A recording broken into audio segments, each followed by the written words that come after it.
kita rehab itu menstimulasi. Nah, nanti otak Mhm. akan, eee, istilahnya mengadopsi, "Oh, ini ada aktivitas fisik nih, ada Mhm. latihan nih." Akhirnya, regenerasinya dari situ yang paling banyak menyerap gitu, untuk akhirnya dia untuk Oh. peningkatan fungsionalnya. Jadi kalau buat sobat Wongso yang masih sehat, sebaiknya memang menjaga kesehatan ya yang sudah dipunyai. Jadi dengan olahraga teratur, makan yang bergizi, yang mungkin kurangi konsumsi seperti gula, hindari alkohol, olahraga teratur, tidur cukup, itu sangat membantu Yang paling mengkhawatirkan adalah mengalami gangguan, fungsi. fungsi Iya, ya, betul. karena yang namanya manusia kan kita kan maunya aktif ya, Iya, Dok, tapi karena betul. penyakit stroke ini yang Jadi menjadikan menurunkan nih iya, kualitas quality of hidupnya. life-nya jadi Iya, betul. berkurang.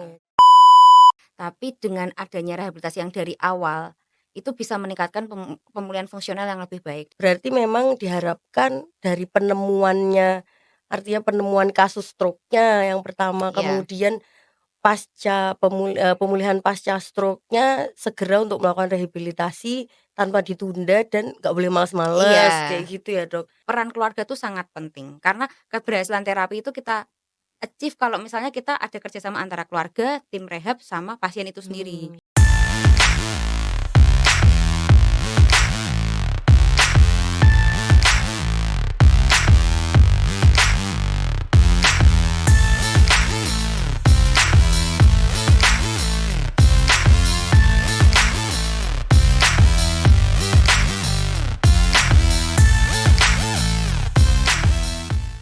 Hai sahabat RSWN, ketemu lagi di, perbincangan kali ini di Sahabat Wongso dengan saya Dokter Arun, dokter umum di RSD KRMT Wongsonegoro. Kali ini kita akan membahas mengenai permasalahan yang sering terjadi akhir-akhir ini dan kasusnya sepertinya, agak meningkat ya, yaitu tentang kasus stroke.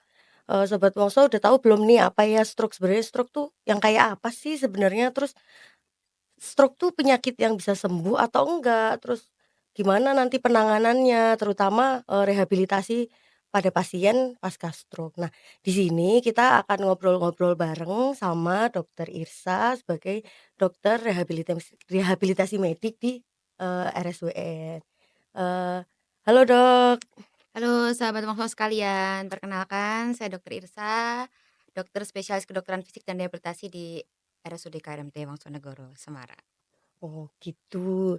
Jadi gini nih Dok, kali ini tuh, pembahasan kita tuh cukup banyak ditanyain sih sebenarnya, karena kasusnya kan lagi banyak Iya, ya. semakin meningkat ya. Iya ya Dok, pasiennya makin banyak Iya. berarti ya Dok ya, pasien stroke ini. Jadi, sebenarnya tuh stroke tuh penyakit apa sih? Terus banyak yang nanya juga sebenarnya bisa sembuh atau enggak ya stroke itu? Gitu. Oke. Sebelumnya terima kasih atas pertanyaannya, ini memang lagi banyak dibahas ya, Mhm. penyakitnya udah nggak asing di telinga kita ya. Jadi stroke ini sebenarnya adalah, kondisi di mana kekurangan suplai oksigen pada pembuluh darah otak, karena terjadi akibat perdarahan bisa, penyumbatan juga Mmm. bisa, yang terjadinya bisa 24 jam atau lebih, sehingga menimbulkan gangguan dari struktur dan fungsi dari otak itu sendiri. Nah, karena gangguan tadi sehingga menyebabkan, akhirnya kan terjadi kelainan nih dari Mhm. fungsi tubuh kita. Yang akhirnya terjadi disabilitas tadi, yang menyebabkan kualitas hidup penderita stroke ini menurun, Oh seperti itu gitu. kira-kira. Jadi memang, yang paling mengkhawatirkan adalah mengalami gangguan, Fungsi, fungsi iya ya, betul. karena yang namanya manusia kan kita kan maunya aktif ya Iya Dok, tapi karena betul. penyakit stroke ini yang Jadi menjadikan menurunkan nih iya, kualitas quality of hidupnya, life-nya jadi iya berkurang betul. ya. Jadi, seberapa jauh sebenarnya, stroke ini bisa menurunkan quality of life dari seseorang kayak gitu Dok? Oke, jadi kalau seberapa jauhnya ini tergantung dari, stroke-nya itu akibatnya karena Mmm. apa? Perdarahan atau kayak, Sumbatan tadi ya? sumbatan. Kemudian lokasinya di mana, terus seberapa Mmm. besar kematian sel dan kerusakan sel yang terjadi, kan terpengaruh dari itu. Cuman memang kerusakannya itu kan dia menetap ya, tapi Mhm. sel saraf itu ada regenerasi, ada perbaikan. Jadi tidak usah takut, tetap akan terjadi perbaikan kualitas hidup. Memang semaksimal apa itu kita yang belum bisa ya, maksudnya untuk Mhm. memprediksi, cuman kalau dari rehab ada beberapa faktor yang bisa kita lihat untuk prognosisnya kira-kira ini berapa persen pasien itu bisa kembali ke kualitas hidup maksimal, Oh, seperti jadi itu. bisa ditentukan itu seberapa jauh mengganggu dan seberapa jauh bisa kembali Iya, itu tergantung dari banyak faktor ya, Dok, dari betul jenis struknya betul. sendiri, terus dari lokasi ya. Iya Lokasi itu maksudnya di bagian otak iya sebelah mana gitu kan ya, iya Dok, ya? betul. Heeh. Terus kemudian juga, apakah, eee pengobatan atau terapi atau tindakan yang dilakukan pasca pemulihan itu tuh, eee, sangat berpengaruh, Dok. Jadi pemulihannya tuh gimana, terus pengaruhnya kayak apa gitu? Ya, jadi kalau, pemulihan stroke sendiri itu sebenarnya sudah dimulai dari hari ke-6 sampai 33 hari, Oh, tapi disepakati oleh penelitian itu sekitar pemulihan 90% itu setelah 3 bulan, 3 sampai 6 bulan. Setelah mmm, itu istilahnya terjadi adaptasi dan kompensasi dari penderita stroke itu sendiri. Cuman kalau peran dari rehabilitasi medik itu udah bisa mulai dari fase akut, dari dia 3 hari kita sudah bisa masuk di situ, mendampingi sampai nanti dia fase kronis, oh seperti itu. baik. Jadi biasanya kan pasien datang segera ya, Dok, setelah misal Iya. dia mengalami keluhan-keluhan yang nyata seperti kayak bicaranya pelo Iya, atau kalau lemah yang anggota lebih gerak berat yang paling lagi sering heeh, ya. lemah anggota gerak, yang lebih berat lagi kalau sampai penurunan kesadaran ya, Iya, Dok, ya. Jadi, eee, bisa mulai masuk ketika udah baru ditemukan sekitar 3 hari iya, setelah kasus awal gitu ya, iya, Dok? onset terjadinya stroke itu kan biasanya kan dia mendadak tuh. Nah, Mhm, setelah hari ketiga kita lihat dulu udah stabil apa belum. Stabilnya dalam arti keadaan umumnya, tensinya, mmm, heart rate-nya, MAP-nya, saturasi. Kemudian stabil dalam kondisi neurologis, ada nggak peningkatan intrakranialnya, tekanan kepalanya. Kalau mmm. tidak ada kita bisa mulai hari ketiga, untuk yang stroke sumbatan. Tapi kalau untuk yang perdarahan dimulai hari kelima Iya, agak lebih gitu. lama Iya, pemulihannya ya, Dok, pemulihannya, betul. masanya ketika untuk pasien-pasien dengan stroke Perdarahan, perdarahan, iya. kayak gitu. Jadi, tadi kan dokter sudah sedikit membahas bahwa memang nggak perlu khawatir bahwa sel-sel saraf itu memang bisa mengalami regenerasi, Iya. cuman seberapa jauh sih, Dok, regenerasi? Apakah memang betul-betul bisa 100% full gitu, bisa sembuh kayak menjalani aktivitas seperti sebelum dia sakit atau akan ada hambatan yang nampak gitu? Oke, kalau regenerasi itu kan saraf lama ya. Jadi Mhm. reorganisasinya tuh lama. Ada regenerasi yang spontan tanpa intervensi, tapi ada juga yang dengan intervensi. Dengan intervensi itu maksudnya gini, jadi kita rehab itu menstimulasi. Nah, nanti otak Mmm, akan, istilahnya mengadopsi, "Oh ini ada aktivitas fisik nih, ada mhm. latihan nih." Akhirnya, regenerasinya dari situ, yang paling banyak menyerap gitu, untuk akhirnya dia untuk Oh, peningkatan fungsionalnya. Gitu, cuman kita ada beberapa prediksi, mhm. apakah pasien ini kira-kira prognosisnya baik atau buruk. Kalau prediksi-prediksi itu kita bisa lihat yang pertama dari kelemahan anggota geraknya. Semisal kelemahan anggota geraknya itu, yang pangkal dia lebih berat, itu biasanya prognosisnya lebih buruk. Kemudian kelemahan Oh, anggota geraknya semisal total 0 kekuatannya dibandingkan yang pas stroke kekuatannya masih 3 masih separuh, mhm, itu pasti akan lebih bagus yang kekuatan 3 untuk mhm apa, mhm. pengembaliannya, recovery-nya.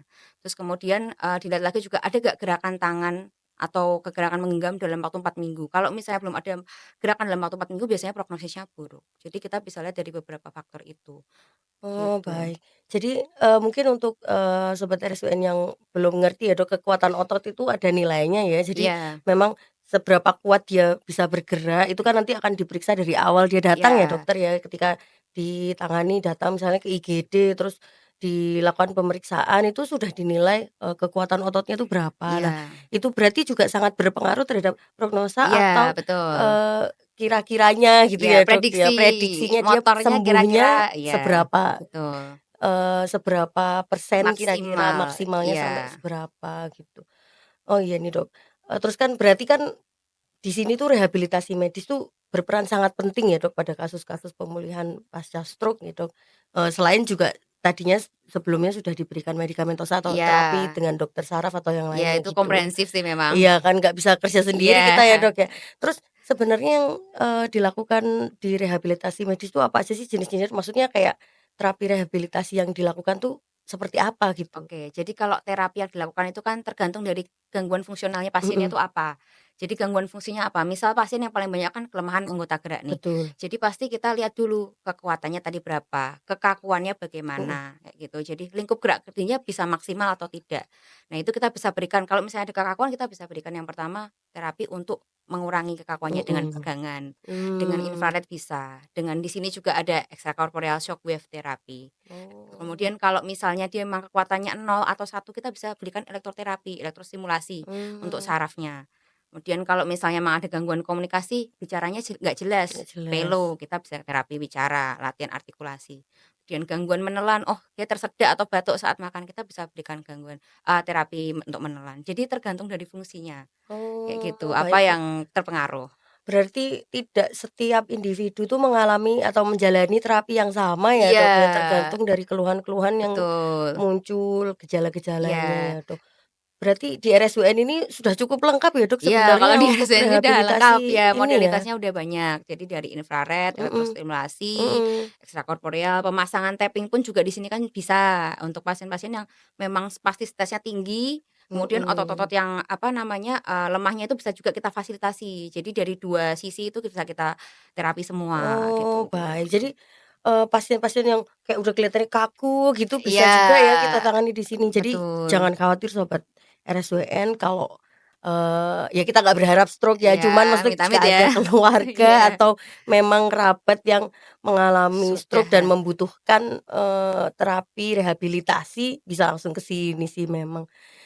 Terus kan ini kan proses yang lama ya, Dok, nggak Iya, sebentar ya iya, rehabilitasi. Tadi dokter bilang bisa sampai 3 bulan ya untuk iya, pemulihannya. Nah, betul. itu kan exhausting ya, Dok, artinya capek banget baik untuk pasien maupun keluarga, pasti kan, Iya, Dok, karena iya, harus bolak-balik terapi. Itu, apakah memang dukungan keluarga dan sosial ya, sosial artinya lingkungan iya, sekitarnya mungkin ya, sangat berperan nggak sih, Dok, untuk, proses ini? iya. Jadi kalau penderita stroke itu kan kebanyakan gangguan ada emosi juga ya, Nah, emosi, mood, kemudian kalau lansia kan rawan depresi juga, betul. itu jadi pasiennya malas latihan, Heeh, gampang marah, gampang capek, itu kan semuanya istilahnya jadi satu di iya, pasien stroke. Padahal kalau nggak gerak kan semakin kaku, semakin nggak mhm, bisa untuk meningkatkan fungsional tadi. Kita betul, kan padahal kita ada target 3 sampai 6 bulan tadi. Peran keluarga tuh sangat penting, karena keberhasilan terapi itu kita achieve kalau misalnya kita ada kerjasama antara keluarga, tim rehab, sama pasien itu sendiri, mmm, gitu. Support dari keluarga itu justru yang paling penting. Kita memotivasi pasien, iya, tapi keluarga itu juga harus mendukung. Kalau mhm, cuma dokternya aja, keluarganya tidak istilahnya tidak aware dengan mhm, stroke-nya ini, kemudian tidak mhm. peduli, nggak memfasilitasi untuk ke rumah sakitnya atau apa, itu kan jadi penghambat juga. Jadi hambatannya lebih ke internal sih kalau dari stroke Oh itu. gitu ya. Ya berarti memang karena, kebanyakan ya Dok, nggak semua sih, tapi Iya, kebanyakan pasien stroke itu memang activity daily living-nya dibantu ya, iya, tidak 100% mandiri. Jadi mungkin memang itu ya Dok, dukungan itu yang iya. dirasa sangat perlu. Itu juga termasuk dukungan, eee, emosional dari keluarga Betul, berarti ya Dok? iya, Heeh, karena kan kebanyakan pasien stroke pasti ada caregiver-nya ya. heeh, Caregiver terutama untuk 6 bulan pertama karena betul, mungkin belum bisa mhm, mandiri. Nah, itu kan kebanyakan keluarga yang menjadi caregiver itu. Jadi betul, kita juga harus mempersiapkan untuk keluarganya ini supaya dia tetap bisa memotivasi dan menjaga mental dari caregiver-nya juga. Karena eee, kalau caregiver-nya sudah saya depresi atau sudah tidak, mhm. ini kan pasiennya kasihan gitu ya. Iya, jadi kalau semangatnya udah meleot Iya, terus pasiennya jadi ikut males ya, betul. dokternya kalau semangat sendirian nggak bisa Iya, ya, Dok, jadi ya? keberhasilannya itu harus ada ininya, kerjasama dari Iya, 3 berarti harus komponen tadi. rajin sobat RSWN kalau memang sedang menjalani terapi rehabilitasi terutama untuk pemulihan pasca stroke, Iya, nggak boleh malas-malas dan iya, bolong-bolong ya, Dok, betul, karena demi mencapai tujuan tadi itu yang betul, diberikan target itu ya iya, berapa bulan gitu. Terus, eee jadi tadi kan, sudah dibahas juga, prediksi lah ya, prognosis prediksi dari, pemulihannya seberapa itu. Jadi harapannya tuh, kayak gimana sih Dok terhadap pemulihannya? Artinya misal sesegera mungkin pasien datang, kira-kira apakah semakin baik harapannya gitu, atau jadi gimana? kalau harapan pemulihan ya itu tadi, kita ada beberapa faktor tadi kan, Mhm, dari lokasi, kemudian, seberapa banyak yang terpengaruh oleh kerusakan selnya. Tapi dengan adanya rehabilitasi yang dari awal, itu bisa meningkatkan pemulihan fungsional yang lebih baik dibandingkan yang telat ya, maksudnya udah 3 bulan baru ke rehabnya, itu pasti udah hampir lewat ya mhm regenerasi sarafnya, mhm, karena betul. 6 bulan itu bisa meningkat fungsionalnya, tapi tidak signifikan. Signifikan itu di 6 bulan Oh. awal. Jadi mungkin bisa disimpulkan yang pertama dari awal masuk ke, Vaskes ya atau fasilitas kesehatan untuk mendeteksi bahwa ini stroke atau bukan Iya, itu juga sudah itu termasuk golden period iya, ya, Dok, itu ya. kan utamanya ya, Dok, Utamanya heeh, untuk kadang ada loh, Dok, yang nggak peduli, "Ini apa sih kok melot-melot gitu doang," dibiarin, iya, nanti lama-lama sudah seminggu baru lemah dibawa, itu iya. banyak banget yang seperti itu Iya kan Dok, kasusnya. dokter juga pasti kan Iya, menemui. Nah, berarti memang diharapkan dari penemuannya, artinya penemuan kasus stroke-nya yang pertama, iya, kemudian pemulihan pasca stroke-nya segera untuk melakukan rehabilitasi tanpa ditunda dan nggak boleh iya, males-males, kayak gitu ya Dok.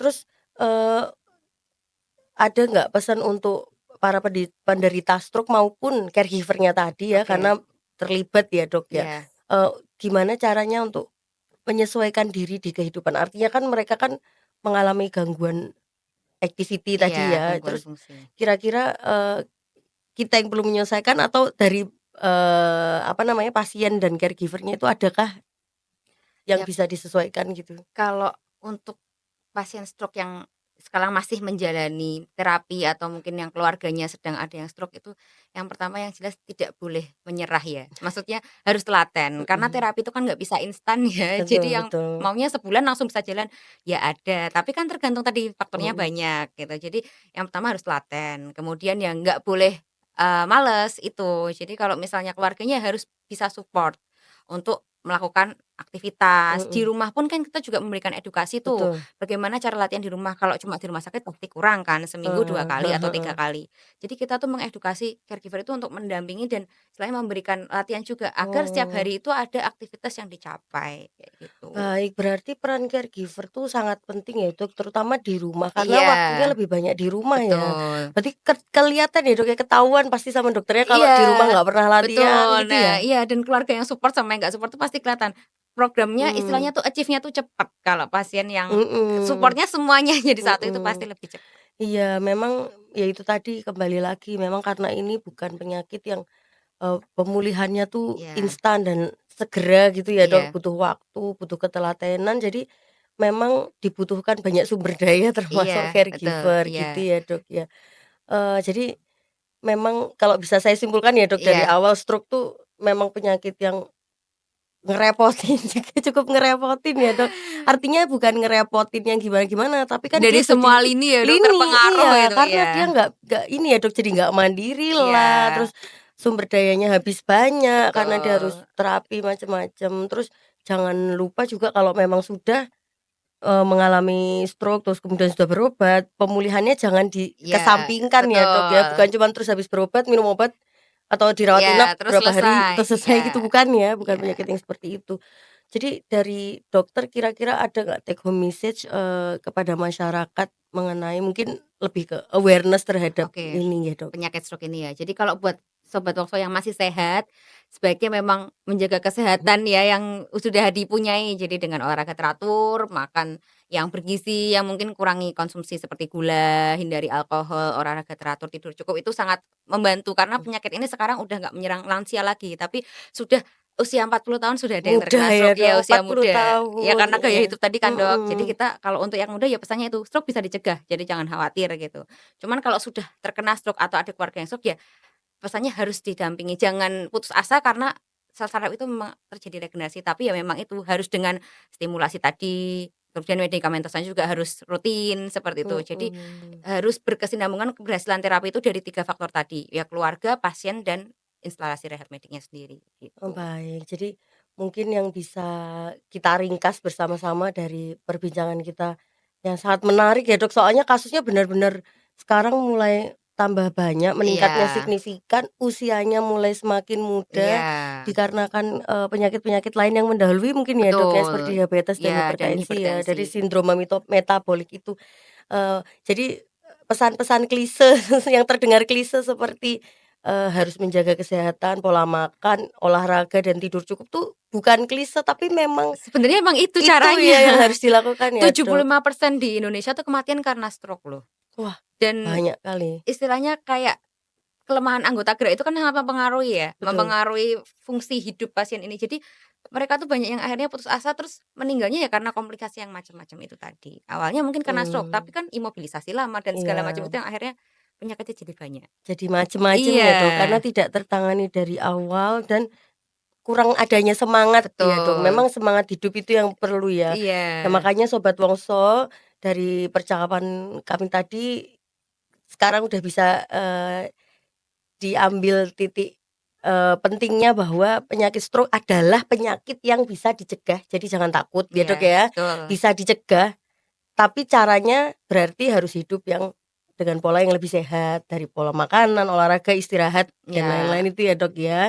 Menjalani pola hidup yang lebih sehat supaya terhindar dari penyakit-penyakit terutama stroke. Jadi sebenarnya stroke itu bukan tiba-tiba ya, Dok, ya? iya, karena stroke kan faktor resikonya banyak tuh. Iya, Memang kayak darah tinggi, kencing manis, kemudian menyerangnya lebih banyak pada laki-laki, kemudian Oh, merokok, itu usia juga lebih tua kan juga lebih resiko. Jadi sebenarnya faktornya banyak. Cuman kalau mhm, kita bisa mencegah faktor-faktor yang istilahnya bisa dicegah, kenapa enggak gitu. Kalau usia kan kita nggak bisa mencegah ya, betul, tapi kalau untuk yang gaya hidup, tidur, makan, itu kan sebenarnya kita bisa atasi. baik. Jadi, memang harus kita perhatikan kembali ya, gaya hidup masa kini yang lebih sedentary lifestyle Iya. ini yang suka Mhm.